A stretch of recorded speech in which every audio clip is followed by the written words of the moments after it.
Yes, we are here at the William Shakespeare Memorial Hall in England. The first folio is one of the most impressive items in the Shakespeare collection. 7 years after Shakespeare's death, his friends and colleagues John Hemingway and Henry Quintel set out to print the collected works of his plays. They worked with the printers William and Isaac Jaggard and Edward Blount. It was a major project where few Shakespeare's plays had been printed before.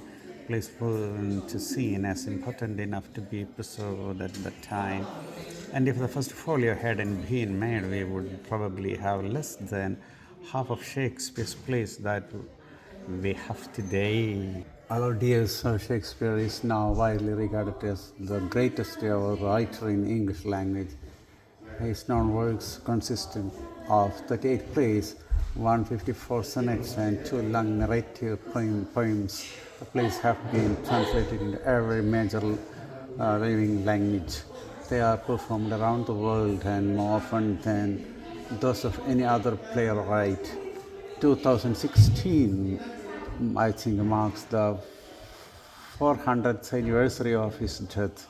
Shakespeare anniversaries have been celebrated many times over the intervening years.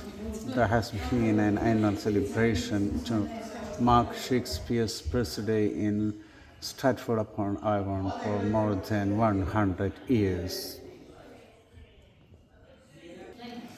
Really, I think the first public celebration of Shakespeare's life was the famous Jubilee of Shakespeare, 1769 in Stratford-upon-Avon,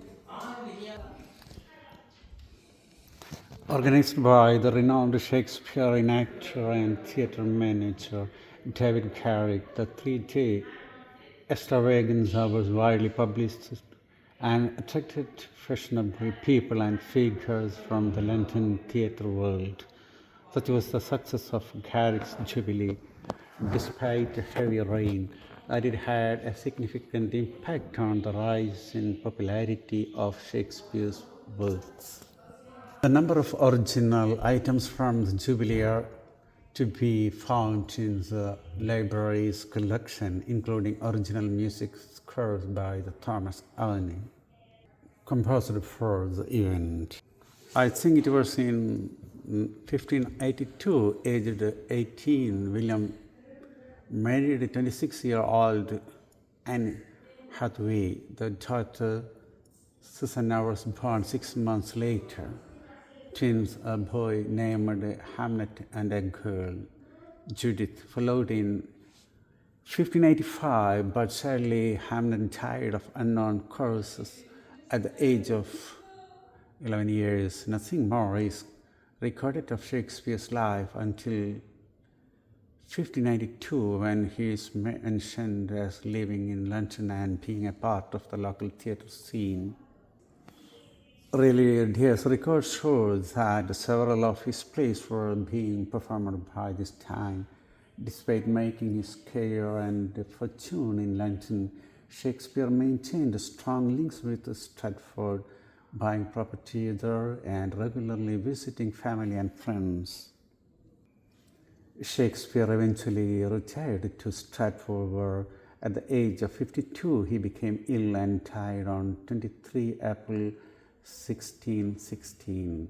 He is buried in the chancel of Holy Trinity Church, Stratford-upon-Avon, and he died 7 years later and was laid to rest alongside him.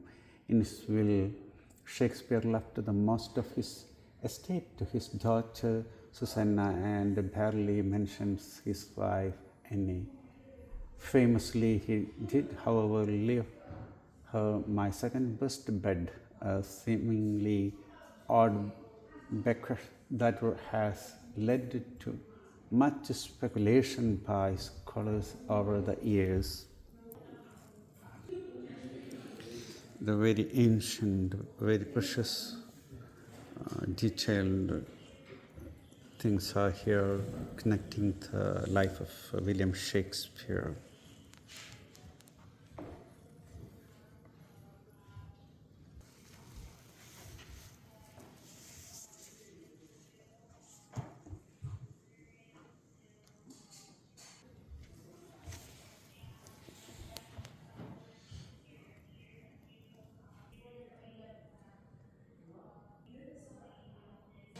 George Dawson, first president of the Birmingham Shakespeare Club and a noted Birmingham philanthropist and a politician. The time has come to give everything to everybody. Now we are here at the William Shakespeare Memorial Hall in England.